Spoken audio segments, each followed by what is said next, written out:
At 8,000 meters above sea level, where even air feels like knives in your lungs, a man pressed the cold metal of a satellite phone to his frostbitten lips. His hands were shaking. His vision fading. His oxygen almost gone. And somewhere thousands of miles away, his pregnant wife picked up the call. She smiled when she heard his voice. She thought it was the sound of victory that her husband had made it to the top of the world. But what she didn't know, was that he was already dying. "Hey, it's me," he whispered. "I just wanted to say I love you, and tell our baby that Daddy tried." Then static. A pause. A breath. And finally, silence. That call was the last time anyone heard from him. When rescuers found his frozen body days later, they discovered something that made the world stop. His radio wasn't supposed to work that high. His phone battery was long dead. And the coordinates where the call originated, didn't exist on any official Everest map. So who or what connected that final call? And why did his wife swear she could still hear his breathing, even after the line went dead? This is the haunting story of a climber who defied death to say goodbye. A love that stretched across the highest point on Earth. And a mystery that even science can't explain. This story is darker, deeper, and more heartbreaking than you think, and trust me, you don't want to miss how it ends. If you're watching and haven't subscribed yet, why? Hit subscribe now, or you'll regret missing what everyone else is about to uncover. It began like every other climb, slow steps, cold breaths, and the endless white stretching into forever. The expedition had left advanced base camp in early May, their sights fixed on the summit. Rob was quiet, almost withdrawn, focused only on the rhythm of his breathing and the crunch of ice beneath his crampons. The higher they climbed, the more Everest began to change. The mountain that had looked majestic from below now revealed its cruel side. The wind screamed louder. The air thinned. Every exhale became a battle, every heartbeat a reminder that the human body wasn't built for this place. Above 8,000 meters, they call it the death zone, not because of superstition, but because the body literally starts dying. Cells break down. The brain swells. The mind starts to drift into strange, dreamlike states. Climbers talk to shadows. Some see lights.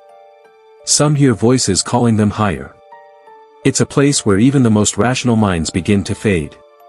Rob was one of those minds. On May 14th, his team reported that he'd reached the final camp before the summit. He radioed back that he was fine, just tired, and that he planned to make his final push early in the morning. But when the sun rose, the rest of the team found his tent empty. His pack, his food, even part of his oxygen supply, gone. No one saw him leave. No one knew he had already begun climbing alone. Everest is not a mountain that forgives solitude. Hours passed. The weather began to turn. A blizzard rolled across the upper ridge, swallowing everything in white. The other climbers turned back, believing Rob must have gone with another group. But he hadn't.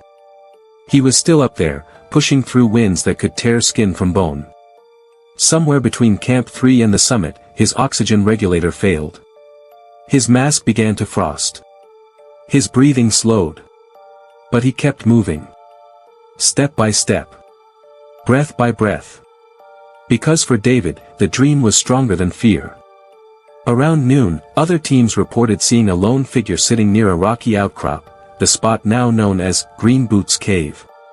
He wasn't moving much, just sitting with his head tilted, as if listening to something. Some thought he was resting. Others assumed he was gone. But one witness swore he saw Rob raise his head, turn, and try to speak. The wind drowned his words. No one stopped to help, not because they didn't want to, but because they couldn't. At that altitude, helping someone else often means joining them in death. So they passed him by. Hours later, the storm closed in completely. All contact with Rob was lost. Back home in England, Emily waited for an update that never came. The climbing agency reported him missing but presumed delayed. She tried to stay calm, telling herself maybe he was safe in a camp somewhere. But that night, while the world above Everest froze, her phone began to ring. It was an unknown number, foreign, distorted. She answered, expecting static or silence. But it was his voice. Weak. Slow. Breathing hard. He said. Just her name, breaking through the static. I made it. I saw it all. I just wanted to hear you one more time. She froze. The room went silent except for the faint hum of the phone and her own heartbeat pounding in her ears. She said his name again and again, tears spilling down her face. Come home, she begged him. Please, you have to come home. The baby's waiting. I'm waiting. There was a long pause. Then she heard it, a soft laugh, almost like a sigh. I tried, he whispered. Tell our baby I tried. Then, the line went dead. Just like that. Gone. She tried calling back, again and again, but nothing connected. The next morning, the agency confirmed there was no way a call could have come from that altitude.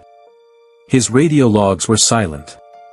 His satellite phone had died 2 days earlier. Yet somehow, she'd heard his voice. Some say it was impossible. Others say the mountain plays tricks on those connected to it. But Emily knew what she heard. And somewhere, beneath thousands of feet of snow and ice, the body of her husband waited in eternal cold, still in the same position he'd been seen last, sitting quietly near the cave, his face half covered in frost, his eyes open toward the sky. When rescuers reached him days later, they found something strange. His gloves were off, his hands bare, holding a frozen phone that should have been dead long before. The last call log showed a timestamp that didn't match any known signal zone. No tower. No satellite. No explanation. And yet, the call had happened. The rescue team couldn't explain it. Scientists couldn't replicate it. But Emily, she didn't need proof. She believed that somehow, in his final moments, love had carried his voice home, through storm, through distance, through death itself. Even now, years later, her phone sometimes buzzes at the same hour he called, an empty signal, no caller ID, no sound. Just silence. The kind of silence that feels alive. The kind that whispers, some goodbyes never really end. The storm began as a whisper, thin sheets of snow brushing against the tents, but by the time the summit teams realized what was happening, it was already too late. The 1996 Everest season had been crowded, chaotic, and dangerously ambitious. More than 30 climbers from multiple expeditions were attempting the summit on the same day, May 10th. And among them was a man known not just for his skill, but for his heart, Rob Hall, one of the world's most respected high-altitude guides. Rob had already summited Everest 5 times. He was a professional, cautious, precise, disciplined. But this climb was different. His wife, Jan Arnold, was back in New Zealand, expecting their first child. She was a doctor and a climber herself, she understood the risks. Before he left, she had joked with him, "Don't you dare miss the birth." He smiled, kissed her belly, and promised, "I'll be home before you know it." Those were the last words he ever spoke to her face to face. The climb had gone according to plan, at least at first. Hall's team, part of the Adventure Consultants expedition, moved carefully up the South Col route alongside another team led by American guide Scott Fisher. The weather reports looked clear. The morning of May 10th was bright and calm, a rare gift on Everest. But in the Himalayas, the mountain gives calm only to take it back. As they neared the summit, Hall's group began to slow down. Bottlenecks formed at the Hillary Step, the narrow vertical rock face just below the top. Climbers were forced to wait, burning precious oxygen and energy. The agreed turnaround time, 2 p.m., came and went. But like so many before them, they couldn't let go of the dream. One by one, they pushed on. Rob Hall reached the summit around 2:30 p.m., guiding one of his clients, Doug Hansen, a quiet postal worker from Seattle who had failed to reach the top the previous year. Hall had promised him, "This time, we'll get there." They did. They stood at the top of the world. But it was already late, too late. As they began their descent, the weather changed without warning. Winds rose to hurricane speeds. Visibility vanished. Temperatures plummeted below -40 degrees Celsius. And somewhere between the summit and the south summit, Doug Hansen collapsed. He was out of oxygen, out of strength, and beyond rescue. Hall tried to help him stand. He refused to leave him. Repeated radio calls went out, adventure consultants to base camp, we need help. But no help could reach them in that storm. Other climbers, blinded by snow, stumbled past frozen ropes and vanished into the white. Hall's voice, over the radio, began to fade. "We're in trouble," he said. "Doug's gone." Then, only static. When morning came, rescuers spotted Hall still alive, stranded high on the ridge, barely able to move. He'd managed to crawl to a small ledge just below the summit ridge, his legs frozen, his face burned by wind and ice. He was trapped at 8,700 meters, the death zone, too high for a helicopter, too dangerous for any climber to reach. The rescue attempts began immediately. Sherpas and fellow guides climbed as high as they dared, but the storm was relentless. Every minute in that altitude meant dying cells, collapsing lungs, disoriented minds. Then came the moment that still haunts mountaineering history.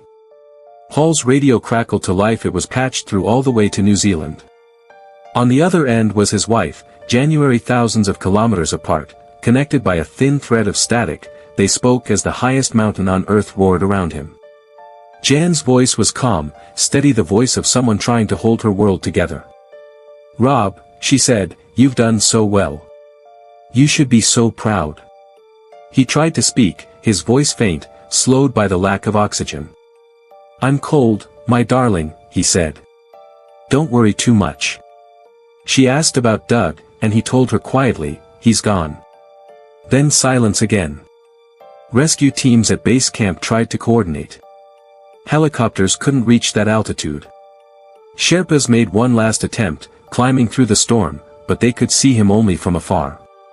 He was sitting upright in the snow, still attached to the safety line, staring toward the horizon.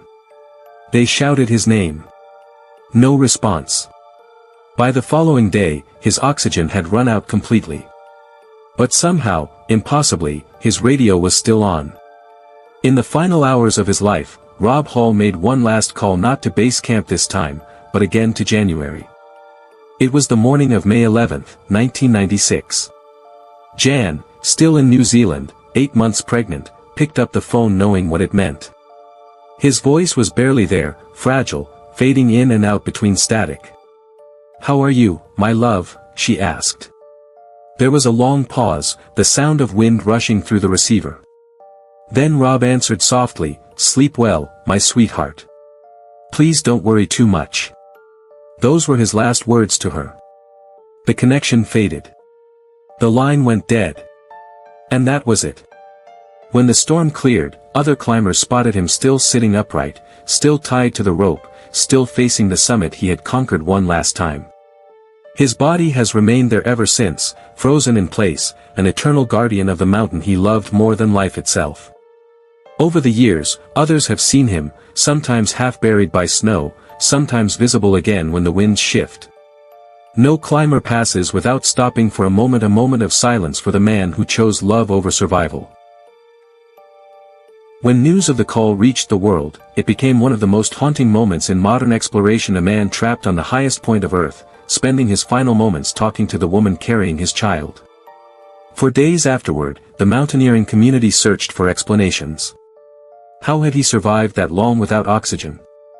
How did his radio battery last through the freezing night? And why did he stay, when others might have crawled lower toward life? But the answer was painfully human. He couldn't leave Doug's body. He couldn't abandon his climber, his responsibility. That was who Rob Hall was. Investigations later revealed a chain of small misjudgments that together became fatal. The late summit push, the traffic jam at the Hillary Step, the failing weather reports, and the unshakable loyalty of a guide who refused to descend without his client.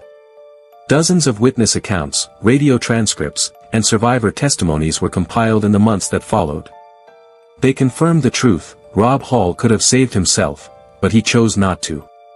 When Jan gave birth to their daughter weeks later, she named her Sarah. The climbing community around the world mourned together. Hundreds gathered in New Zealand for Rob's memorial. His fellow climbers described him not as a hero, but as something rarer, a man who, in his final hours, still thought first of others. One rescuer said, "He didn't die on that mountain. He stayed behind to keep someone else from being alone." To this day, his voice recordings and final radio logs are used in climbing schools as a reminder of the mountain's cost. Even the most skilled, the most prepared, the most experienced are still human up there. Everest takes without warning, without reason, and without mercy. And yet, every year, new climbers follow the same path, stepping past the same frozen ropes, passing the same ledge where his body still rests. They whisper a silent goodbye to a man whose story changed the meaning of courage on Everest forever. In the weeks after the storm cleared, Everest was silent again, calm, beautiful, and deadly, as if nothing had happened. But below that frozen stillness, the world wanted answers. How could this have happened? How could a climber as skilled, cautious, and professional as Rob Hall end up dying within radio distance of safety? Investigators, journalists, and fellow mountaineers began piecing together the chain of events that led to the tragedy. The deeper they looked, the clearer it became, it wasn't one mistake. It was dozens of small ones, each insignificant alone, but together, fatal. The first theory, and perhaps the simplest, was the turnaround time. Every Everest expedition sets a strict deadline for summit attempts. If you're not at the top by that hour, you turn around, no matter how close you are. For Hall's team, that time was 2 p.m. But by then, many climbers were still waiting in line at the Hillary Step, a narrow, vertical bottleneck where only one person can climb at a time. Dozens of climbers, from multiple teams, were jammed together on the route, sharing ropes and oxygen. Hall, always patient and professional, didn't want to abandon clients who had paid and trained for years to reach that peak. He stayed, waiting for his turn, believing they could still make it. That decision, just an hour or two of delay, changed everything. When they finally reached the summit, the weather was already shifting. The barometric pressure had dropped. Winds were forming in the jet stream above. What looked like clear skies from below was the beginning of one of the worst blizzards Everest had seen in decades. The second theory focused on the oxygen supply. Each climber carried bottled oxygen, enough for a careful ascent and descent, but only if everything went according to plan. With the delays, many bottles ran out early. Regulators began freezing. Masks frosted over. When oxygen runs low in the death zone, the mind begins to fail first. Climbers lose judgment. They hallucinate. Some sit down and never stand up again. Many believe that Doug Hansen, Hall's client, had run out of oxygen long before he collapsed. Without it, his body simply shut down. Hall refused to leave him, even as his own oxygen dwindled. Then there were communication failures. Radios were inconsistent. Batteries froze. Signals dropped in the high winds. Base camp didn't realize how bad things were until it was far too late. Even when messages got through, the chaos of multiple expeditions on one frequency caused confusion. Instructions overlapped, rescue plans contradicted each other. By the time it became clear who was missing and where, darkness had already fallen over the mountain. A fourth theory centered on crowding and commercial pressure. 1996 was one of the busiest Everest seasons in history. Dozens of climbers, from multiple countries and companies, all pushing for the same summit window. The result was chaos, inexperienced clients relying heavily on guides overextended trying to manage too many people at once. Some critics argued that Everest had become less a mountaineering challenge, and more a business. Expeditions were under pressure to deliver success stories, to get clients to the top, even if conditions weren't right. Hall, known for his professionalism, faced that same unspoken pressure. He had a reputation to protect, investors to please, and loyal climbers who trusted him completely. Turning around short of the summit, again, would have been devastating for his clients and his company. Then there were the weather reports. Satellite forecasts in 1996 were far less advanced than today. Some reports indicated stable conditions. Others warned of sudden changes. But information moved slowly through Nepal's limited communication systems. By the time updated warnings reached base camp, most climbers were already high above the South Col, beyond the point of return. One final theory focused not on human error, but on human nature. The summit of Everest has a psychological gravity that few can understand. After months of training, years of sacrifice, and the brutal climb through ice and wind, the final few hundred meters become almost hypnotic. Climbers describe it as summit fever, an irresistible pull to keep moving forward, even when logic says turn back. Experienced or not, the human mind struggles to give up when the goal is so close. Hall was a guide, but also human. When his client, Doug, begged him to continue, after failing the previous year, Hall couldn't say no. He understood what that moment meant to Doug. In the end, empathy became his undoing. Official reports from the Nepalese and New Zealand authorities concluded that no single factor caused the tragedy. It was a cascade failure, a sequence of minor errors, each one compounding the next. But within the mountaineering world, debate still rages. Some say Hall should have enforced the turnaround rule. Others argue he was right to stay with a dying client, that to leave him would have been unthinkable. The mountain community is divided between pragmatism and compassion, between survival and loyalty. Years later, survivors of that expedition, like Beck Weathers and John Krakauer, would recount the events in books and interviews. Krakauer's Into Thin Air became a chilling record of what it felt like to watch the line between life and death vanish on that mountain. Beck Weathers, left for dead in the storm, somehow stumbled back to camp, blind and frostbitten, after spending a night exposed on the mountain. His survival became a miracle, a reminder that even in the darkest moments, endurance can defy reason. The wind, once howling like a living thing, had gone still. The mountain seemed to hold its breath, as if it knew what it had taken. Down at base camp, the radios crackled faintly, one by one. Voices tried to reconnect, count the missing, confirm the dead. But there were no celebrations that morning. Only static and disbelief. Some climbers stumbled back through the snow, frostbitten, dehydrated, delirious. They looked like ghosts. Some collapsed as soon as they reached their tents, whispering names, begging for warmth. Others never made it back at all. When rescuers finally pieced together the truth, the scale of the disaster was overwhelming. 8 climbers had died in a single night. It was one of the deadliest days in Everest's history. Among those missing, was Rob Hall. The man who had guided so many others safely home. The man who had built a reputation on precision, on discipline, on bringing everyone back. Now, he was the one who hadn't returned. Search teams tried to reach him, but the weather refused to cooperate. At 8,700 meters, where the air feels like glass in your lungs, rescue is almost impossible. Helicopters can't fly that high. Bodies freeze solid within hours. The living can barely move. So all anyone could do, was listen. At base camp, Rob's voice had been fading. Between bursts of static, he managed to say he was with Doug, that he was cold but okay. He asked them to tell Jan that he loved her. Then, silence. But what no one expected, was that he'd call again. At 4:43 the next morning, a faint signal broke through. It was Rob. Jan, thousands of miles away in New Zealand, was patched through to the call. She was 8 months pregnant. Rob's voice was weak, calm, almost peaceful. He told her not to worry, that he wasn't going to make it. He told her to sleep well. He told her he loved her. And then, quietly, he said, "Please don't worry too much." Those were his final words.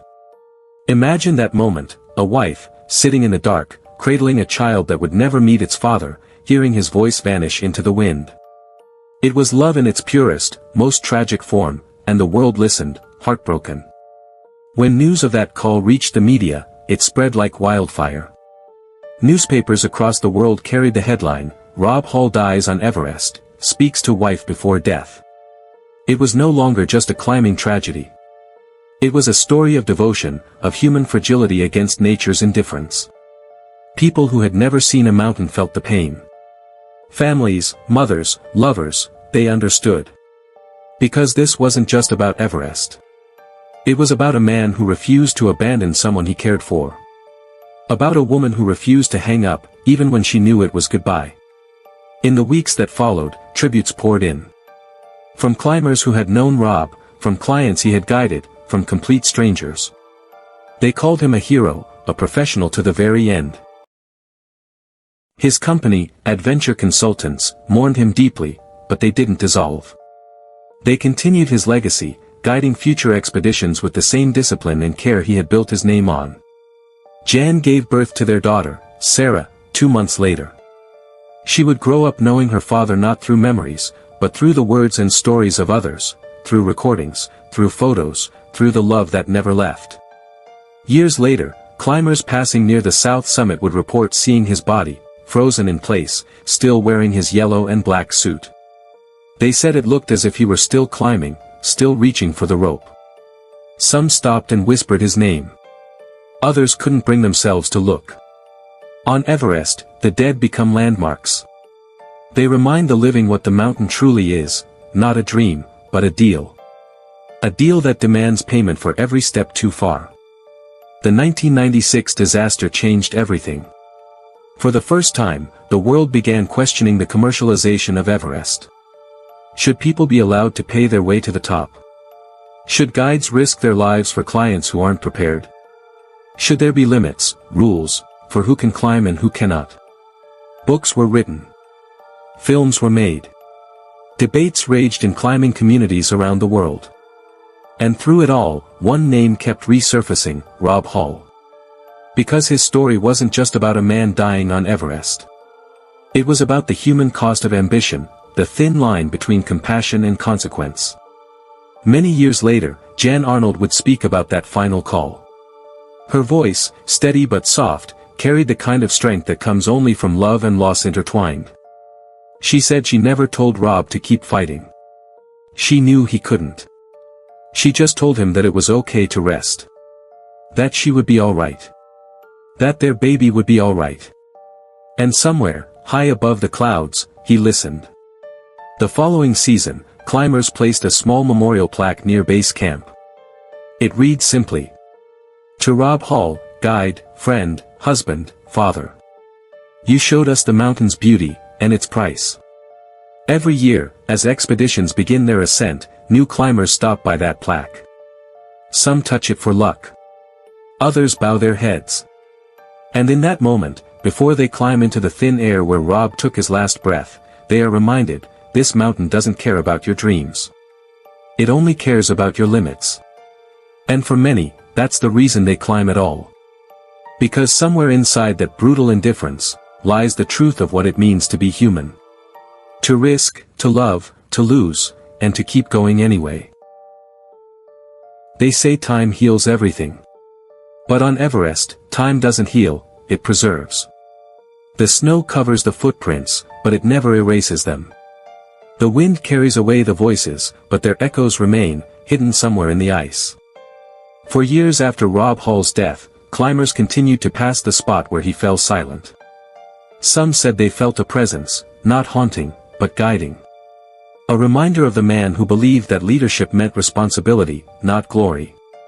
Before 1996, Everest had already been dangerous, but what happened on that mountain forced the entire world to stop and look.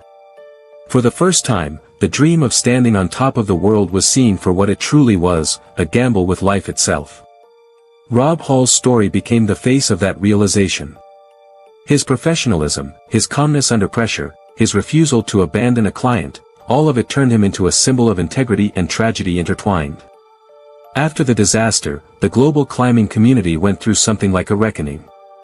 Expeditions began to question everything, the ethics, the commercialization, the decision-making. How had it come to this? How had the world's tallest mountain become a place where ambition outpaced wisdom? The truth was simple but brutal, money had changed Everest. Adventure tourism had brought people from all over the world, some skilled, some unprepared, all dreaming of touching the sky. And in that pursuit, risk had been normalized. Death had become part of the price tag. But Rob Hall's story changed that conversation. His company, Adventure Consultants, was rebuilt by his close friends and colleagues, determined to honor his methods, the discipline, the caution, the humanity. They introduced stricter safety procedures, better acclimatization schedules, and mandatory experience requirements for clients. Slowly, the model of guided climbing began to evolve. Even rival companies respected him. Many guides who had competed against Rob during his life later said that after 1996, they adopted his principles: never leave a climber behind, never rush the mountain, and never let ego decide your pace. Governments took notice too. Nepal and Tibet began to re-examine the growing number of permits. Discussions started about regulating the number of climbers per season. Though enforcement was uneven, the dialogue itself had begun, and it all traced back to one night, one storm, and one man who refused to abandon his friend. In the years that followed, countless documentaries, books, and films would retell that story. John Krakauer's Into Thin Air captured the public's imagination, a first-hand account of what went wrong and how quickly chaos can unfold on a mountain that leaves no room for error. The book became a phenomenon. Later came the movie Everest, where audiences around the world watched Rob's final call dramatized in chilling realism. For many, it was the first time they realized Everest wasn't just an adventure, it was a mirror. A mirror that showed what people are truly made of when everything else is stripped away. But beyond the fame, beyond the documentaries and the debates, what remained was the human story, a story that no camera could fully capture. Jan Arnold, now raising their daughter, lived with both pain and pride. She often said that Rob wasn't reckless, he was prepared, meticulous, and deeply human. He simply met a force that no one could conquer: the weather, the altitude, and fate itself. Their daughter, Sarah, grew up hearing about her father from climbers around the world. Men and women who had shared the mountain with him, who told her about his laughter at base camp, his jokes, his way of making everyone feel capable. She never knew him, but through their words, she understood who he was. Today, when you stand at Everest Base Camp, surrounded by endless rock and ice, you can still find his memorial. It's small, modest, and almost hidden among the others. But climbers always stop there. Some place flags. Others leave oxygen bottles, carabiners, or photos. Some simply touch the plaque and whisper, "Thank you." Because for them, Rob's story isn't just about loss. It's a reminder that every person who climbs this mountain owes something to the ones who didn't come back. In many ways, Rob Hall's legacy changed the psychology of Everest itself. Before him, climbers saw the summit as the victory. After him, many began to see coming home as the victory. That shift, subtle but profound, saved countless lives in the years that followed. Every season, hundreds still attempt the climb. And every season, the mountain decides who stays and who returns. Yet every guide, every client, every Sherpa who sets foot on that ice, carries the unspoken lesson Rob left behind, that courage without caution is suicide, and compassion, even in death, is the highest form of humanity. It's strange, isn't it? That one man's final act, a phone call through freezing air, a voice carried across continents, could ripple through time and change the way the world thinks about ambition and love. But that's what he did. He made people see the mountain differently. He made them see each other differently. And maybe, somewhere in the stillness above the south summit, where the wind never stops and the stars seem close enough to touch, that voice still lingers, not as an echo of tragedy, but as a whisper of devotion that refused to die. Because in the end, Everest doesn't remember the flags or the photos. It remembers the people, the choices, the moments of kindness, the final words that carried through the storm.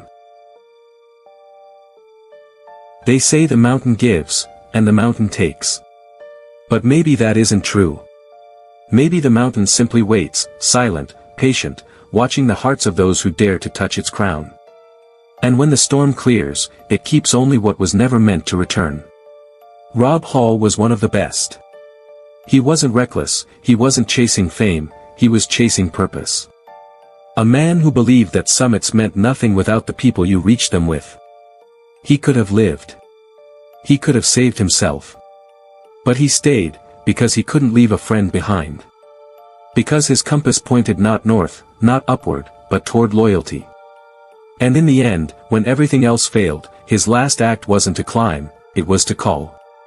A call that somehow cut through death itself, to reach the woman he loved, the the child he would never meet, and a world that would never forget. That moment, that call, became more than a tragedy. It became a monument to what it means to be human. To love so deeply that even in your final breath, your voice still finds its way home. And if you listen closely, in the quiet after the wind, you can still feel it. The heartbeat of a man who refused to let go. The whisper of goodbye carried on a frozen signal that shouldn't have existed. The echo of devotion on the edge of the world. But here's the truth no one tells you, Everest never truly let Rob Hall go. His story still lingers up there, written in snow and silence. And every climber who ascends today walks past that invisible memory, knowing they're following footsteps that never came down. So what do we take from this? That courage isn't always about reaching the top. Sometimes it's about staying, when every instinct tells you to run. Sometimes it's about keeping a promise, even when it costs you everything. And maybe that's the real summit, not the mountain, not the glory, but the moment you choose love over life itself. So if you're still here, listening to his story, let this be more than just another video. Let it be a reminder. Because somewhere out there, someone's waiting for your call. Someone who believes you'll make it home.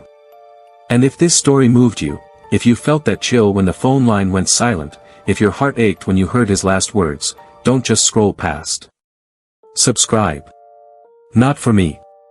Not for the algorithm. Do it because stories like this deserve to be remembered. Because heroes like Rob Hall deserve voices that keep their memory alive. Most people will watch and forget. They'll move on, chase the next headline, the next thrill, the next empty noise. But not you. You stayed. You listened. That means something. So prove it, right now. Hit that button. Stay with us. Because the next story is darker, deeper, and even more unexplainable than this one. And when you hear it, you'll understand why some goodbyes echo forever.